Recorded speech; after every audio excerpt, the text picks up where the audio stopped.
You know, there's so many questions in all of this. I mean, how much of it is actually a money grab, and how much of it is actually trying to save our land and save our forests and save our trees, save our beauty of Oregon. You know, and that's one of probably my biggest concern is, I mean, the beauty of our state. I mean, this is I looked through here. This is ugly. This is horrid. This area right here, if it's just clear cut, it's going to take 60 to 80 years. I mean, we see 80, these trees are 60, 80 years old. It's going to take that long for this to rejuvenate. In Oregon, trees is our life. It's our livelihood. It has been for ages and stuff. You know, it's you know, these trees are to be worshipped. You know, they're not to be just plowed down and just disregarded.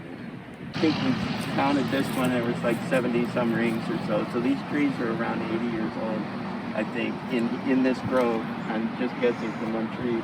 And there's no evidence of butt rot or root disease based on the butt. So these trees were fairly vigorous and doing very well. You know, just based on the growth rings and that kind of thing. So I guess the wild card for us would be what the crown looked like and whether it was completely scorched or not. Kind of the International Society of Arboriculture has its standards. ODOT is not working with those. They're not to be found in their hazard tree assessment guidance. They're operating on the tree mortality prediction, which is one piece of a larger picture of how you assess tree hazards. Tree death in itself doesn't equal a hazard tree.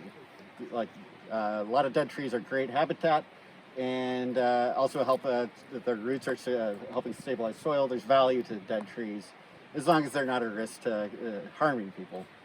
So they worked on that mortality prediction.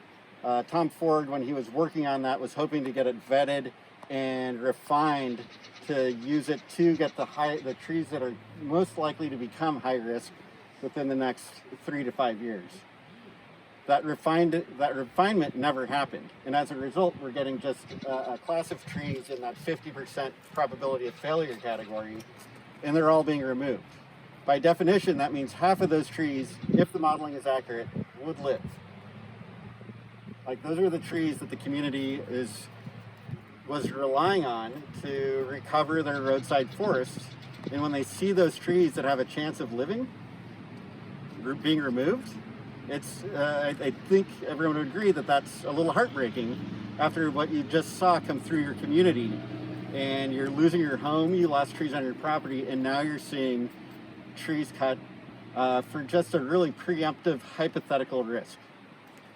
And I think that, in my mind, that's the big issue. We've got the tools to really manage this risk over the next 5 to 10 years in a very responsible way that keeps the public safe and keeps some of these trees that are going to live and be symbols of the community's resilience moving past the tragedy that happened last year. And yeah, ODOT claims they're trying to, like, leaving every tree they can that might live, but the evidence on the ground and their own documentation tells a very different story. Stopping the cleanup, not what I want to do. Not what I want to do. I want to see it be done properly. I want to see it done respectfully. I want to see it done with regard to our community, with regard to the beauty of our state, regard to the respect of the trees, all those things.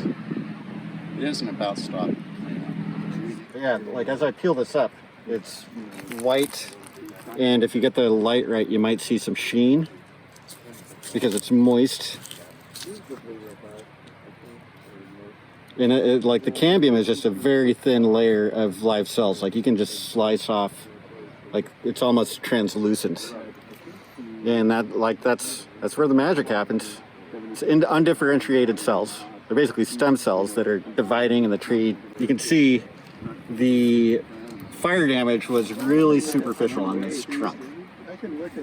That doesn't tell you the whole story on whether this tree is going to die. If it lost all of its foliage, it was going to die. We don't know that. We just can't tell from the lower 20 feet of this log. We do see the tree that it was next to it that has green foliage on it. You don't necessarily know what That makes me suspicious that this had live foliage at the top.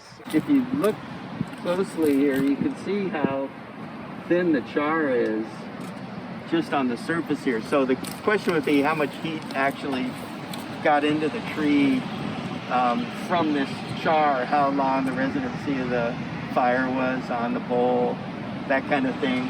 Well, this one here is the one that I really noticed. I've seen that, I mean, it's barely any char on it, and you can see that it's just, I mean, it's only about this far up the tree, and it's down. And it's like, you know, I have to take into consideration, I see all the green on the ground, I see the green over there, I go, are these trees that should have been taken down, you know?